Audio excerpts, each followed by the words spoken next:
করব কাজ সবার আগে বাংলাদেশ। কুমিল্লা বিভাগ ঠিক আছে। এই দাবিটি যদি জনগণের দাবি হয়ে থাকে ইনশাআল্লাহ তাহলে সেটির বাস্তবায়ন হবে।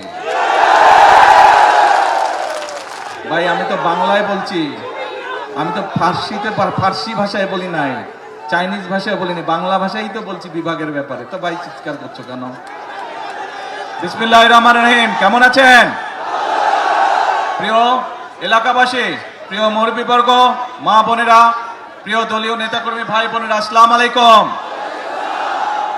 যতটুকু আমার মনে পড়ে আমি আসার পরে চিন্তা করছিলাম, পরে দেখলাম সুমন সাহেব আর ইয়াসিন সাহেব ওনাদের বক্তব্যে কথাটা বললেন। সুমন সাহেব বললেন যে এই মাঠে 2001 সালের নির্বাচনের সময় আমি এসেছিলাম, সেদিন বোধহয় পুরো বরুড়াতে 8 থেকে 10টি জনসভা করেছিলাম এবং শেষ জনসভাটি খুব সম্ভবত আমি এই মাঠে করেছিলাম, সেটি ছিল সন্ধ্যার পরে, তাই না? সন্ধ্যার পরে ছিল বোধহয় মন্ত্রী সাহেব, রাত্রি 11টায় ছিল সেই জনসভাটি। সেই জনসভা শেষ করে পরে আমি ঢাকা ফেরত গিয়েছিলাম।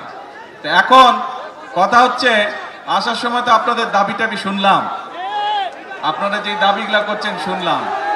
এখন প্রিয় ভাই বোনেরা, এক মিনিট কথা শুনতে হবে তো, চিৎকার পড়লে কথা বললে লাভ নাই, তো চিৎকার পড়লে হবে না, আস্তে ধীরে সুস্থে ঠান্ডা হতে হবে। এখন এই যে আজকে তো আমি কোথায় যাচ্ছি জানেন? বলেন তো কই যাচ্ছে? চাঁদপুর। কেন যাচ্ছে? খাল খনন। আর কি? হ্যাঁ, ফ্যামিলি কার্ড। তার মানে 1 খাল খনন, 2 ফ্যামিলি কার্ড। আচ্ছা ভাই কোন তো এই খাল খননের কথা কবে বলছি আমরা যে খাল খনন করব? নির্বাচনের আগে। ফ্যামিলি কার্ড মা বোনদের হাতে সারা বাংলাদেশে 4 কোটি পরিবার আছে এবং প্রত্যেক পরিবারের হাতে ধীরে ধীরে আমরা ফ্যামিলি কার্ড পৌঁছবো। এই কথাটি কবে বলছিলাম? আচ্ছা, কবে? নির্বাচনের আগে। আরো তো আছে, কৃষক কার্ডের কথা বলছিলাম, মনে আছে? কৃষক কার্ড কি দেওয়ার কাজ শুরু করেছে? কবে বলছিলাম? নির্বাচনের আগে। তারপরে এখানে আসার সময় দেখলাম বিভিন্ন মসজিদ মাদ্রাসার ইমাম সাহেবদের, খতিব সাহেবদেরকে, তাদের ব্যাপারে একটা কথা বলছিলাম। বলেন তো কি বলছিলাম? আমরা বলছিলাম তাদেরকে আমরা সম্মানের ব্যবস্থা করব। সেই কাজও আমরা কি শুরু করেছি?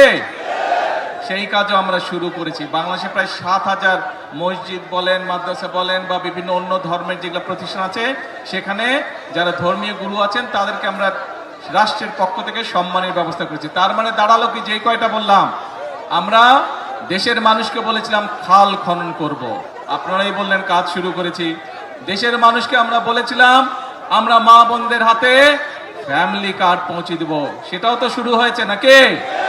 আচ্ছা, দেশের মানুষকে আমরা বলেছিলাম আমরা কৃষক ভাইদের হাতে কৃষক কার্ড দিব, সেই কাজ শুরু হয়েছে?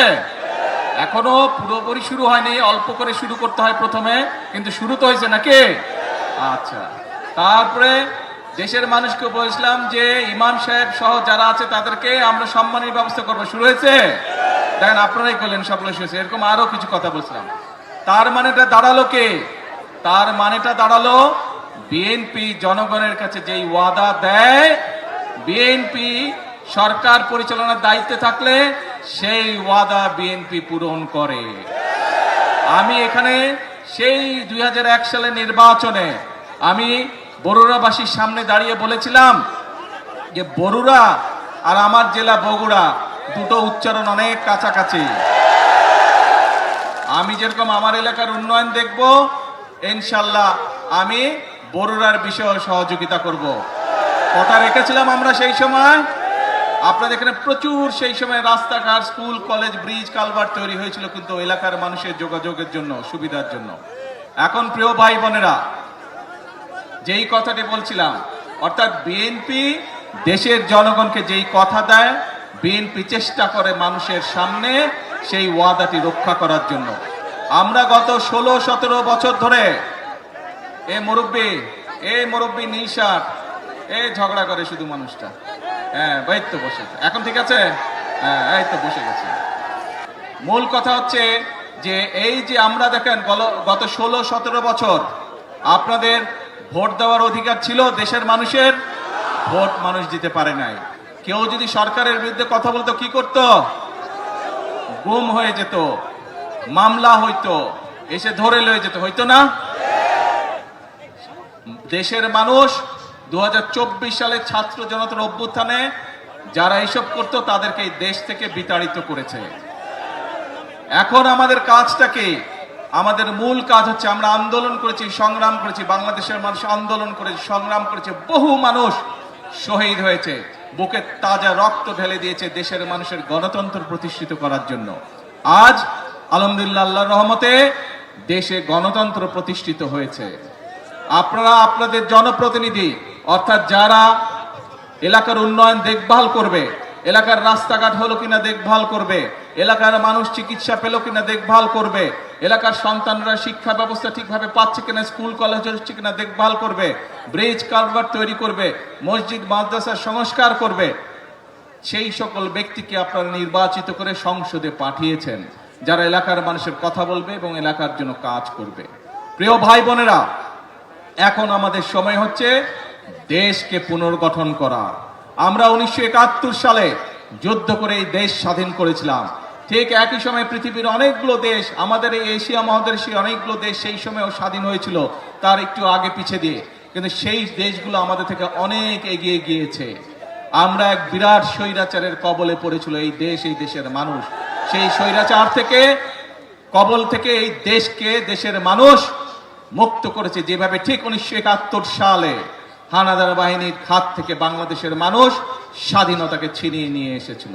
প্রিয় ভাই বোনেরা, দেশ শুধু স্বাধীন করলে হবে না, দেশ যদি স্বাধীন করে, দেশকে যদি স্বৈরাচার মুক্ত করে, পরবর্তী কাজ হচ্ছে দেশকে পুনর্গঠন করা, দেশকে সামনের দিকে নিয়ে যাওয়া, দেশের মানুষের জন্য ব্যবসা বাণিজ্য চাকরি বাকরি এগুলি নিশ্চয়তা বিধান করা, দেশের মা বোনরা যাতে স্বাবলম্বী হতে পারে, সেটি শিক্ষায় হোক অথবা অর্থনৈতিকভাবে হোক, সেই ব্যবস্থা গ্রহণ করা, দেশের কৃষক ভাইরা যাতে স্বাবলম্বী হতে পারে সেজন্য সেই কারণে কাজ করতে হবে। দেশে যাতে মিল কলকারখানা তৈরি হতে পারে, দেশে যাতে বেকার সমস্যার সমাধান হতে পারে সেই জন্য কাজ করতে হবে।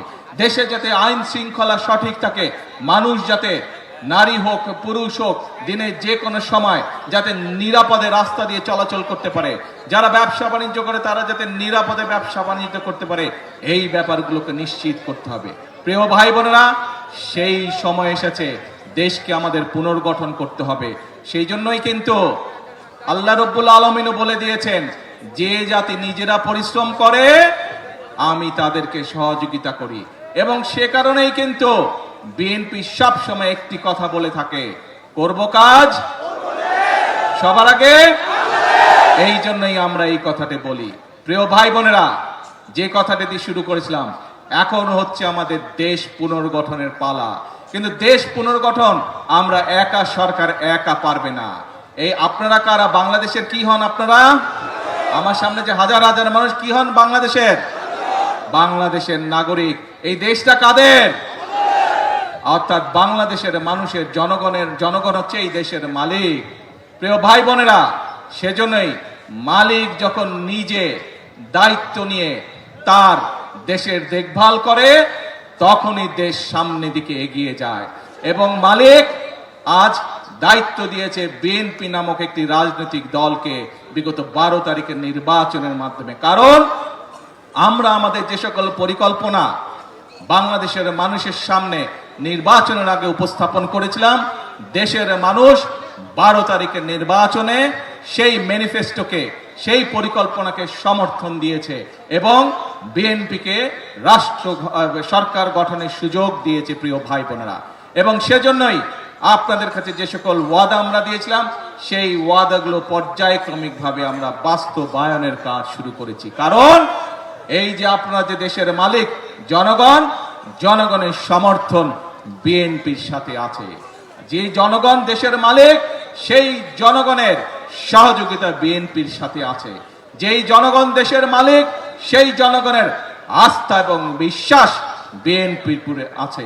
এবং সে কারণেই প্রথমেই যেই কথাটা বলেছি, বিএনপি অতীতেও যতবার দেশের মানুষের সেবা করার সুযোগ পেয়েছে, দেশের মানুষকে যে সকল ওয়াদা করেছিল, বিএনপি তার সর্বশক্তি দিয়ে চেষ্টা করেছে সেই সকল ওয়াদা পূরণ করার জন্য। ইনশাল্লাহ বিগত 12 তারিখের নির্বাচনের আগে আমরা যে সকল ওয়াদা দিয়েছি পর্যায়ক্রমিকভাবে আমরা একটি একটি করে পর্যায়ক্রমিকভাবে সেই ওয়াদাও পূরণ করব। এখন প্রিয় ভাই বোনেরা, আসার সময় আমি দেখলাম সবাই স্লোগান দিচ্ছে, কি চাই? কুমিল্লা বিভাগ। ঠিক আছে,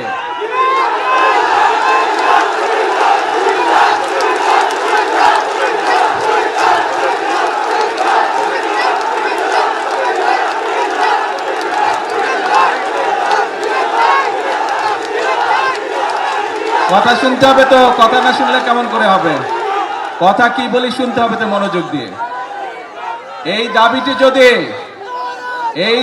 যদি চিল্লালে লাভ হবে না ভাই, ঠান্ডা মাথায় কথা শুনতে হবে।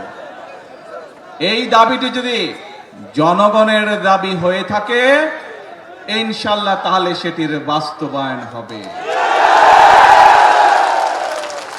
আর আপনারা দেখেছেন দেশ গঠন, সরকার গঠনের পরেই আমরা নির্বাচনের আগে বলেছিলাম সারা দেশে কৃষকদের যাদের কৃষি ঋণ 10,000 টাকা পর্যন্ত আছে সুদ সহ সেই ঋণ আমরা মওকুফ করব যদি আমরা সরকার গঠন করতে পারি। আমরা নির্বাচিত হওয়ার পরে সরকার গঠন করার পরে প্রথম 10 দিনের মধ্যে আমরা সেই জবান রেখেছি বাংলা, এবং সেটি আমরা মওকুফ করে দিয়েছি সরকার থেকে। তার ফলে বাংলাদেশের প্রায় 12 লক্ষ কৃষক, সারা বাংলাদেশে 12 লক্ষ কৃষক এর সুবিধাটি পেয়েছে। 12 লক্ষ কৃষকের সুদ এবং ঋণ দুটোই মওকুফ হয়ে গিয়েছে। প্রিয় ভাই বোনেরা, বাংলাদেশ একটি কৃষি প্রধান দেশ। সমগ্র কুমিল্লা জেলা সহ আশেপাশের জেলাগুলোতে প্রচুর শাকসবজি উৎপাদন হয় এবং অনেক ক্ষেত্রে অনেক শাকসবজি এই এলাকা থেকে বিদেশেও রপ্তানি হয়। আপনাদের একটি দাবি হচ্ছে কৃষি বিশ্ববিদ্যালয়। আমি আগামী কয়েকদিনের মধ্যে শিক্ষামন্ত্রীর সাথে কথা বলবো এবং সবকিছু বিবেচনা করে আমরা উদ্যোগ গ্রহণের চেষ্টা করব যত দ্রুত সম্ভব। এই বিষয়টি আমরা চেষ্টা করব ইনশাল্লাহ বাস্তবায়ন করার জন্য। কিন্তু কথা একটা আছে, ধৈর্য ধরতে হবে। ধৈর্য ধরতে হবে। বিগত 17 বছর যে স্বৈরাচার ছিল, এই স্বৈরাচার যেমন দেশের মানুষের উপরে অত্যাচার করেছে, নির্যাতন করেছে, গুম করেছে, খুন করেছে, মানুষকে গুলি করে হত্যা করেছে, মানুষকে গুলি করে জখম করেছে, একই সাথে এই দেশের মানুষের অর্থ সম্পদ তারা বিদেশে লুটপাট করে পাচার করেছে, জানেন তো নাকি? কাজেই দেশের মানুষের অর্থ সম্পদ লুটপাট করে পাচার করে দিচ্ছে। সেই জন্য এই মুহূর্তে দেশের অর্থনৈতিক অবস্থা চাপের মুখে আছে। সেজন্যই আমাদেরকে কষ্ট করতে হবে, আমাদেরকে পরিশ্রম করতে হবে এবং সেজন্যই আমাদেরকে ধৈর্য ধরতে হবে।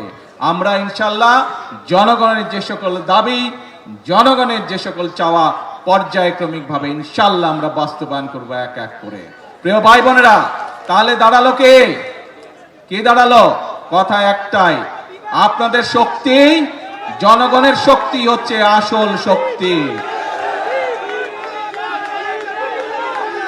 ভাই আমি তো বাংলায় বলছি, আমি তো ফার্সি ভাষায় বলি নাই, চাইনিজ ভাষায় বলিনি, বাংলা ভাষাই তো বলছি বিভাগের ব্যাপারে। তো ভাই চিৎকার করছো কেন? এখন তাহলে দাঁড়ালো কে? আমরা বলি জনগণই হচ্ছে বিএনপির সকল রাজনৈতিক ক্ষমতা উৎস। শুনেছেন কথাটা আপনারা? সেজন্যই আপনাদের সমর্থন যদি বিএনপির পাশে থাকে, আপনারা যদি আমাদের পাশে থাকেন, আপনারা যদি সুমনের পাশে থাকেন, আপনারা যদি ইয়াসিন এর পাশে থাকেন, আপনারা যদি বাংলাদেশ জাতীয়তাবাদী দলের পাশে থাকেন, ইনশাআল্লাহ আমরা দেশকে সামনের দিকে এগিয়ে নিয়ে যাব। আছেন তো সাথে? ইনশাআল্লাহ। তাহলে আসেন একটা কথা দিয়ে বক্তব্য শেষ করি। করব কাজ, জোরে করব কাজ, সবার আগে বাংলাদেশ। আল্লাহ হাফেজ। বাংলাদেশ জিন্দাবাদ।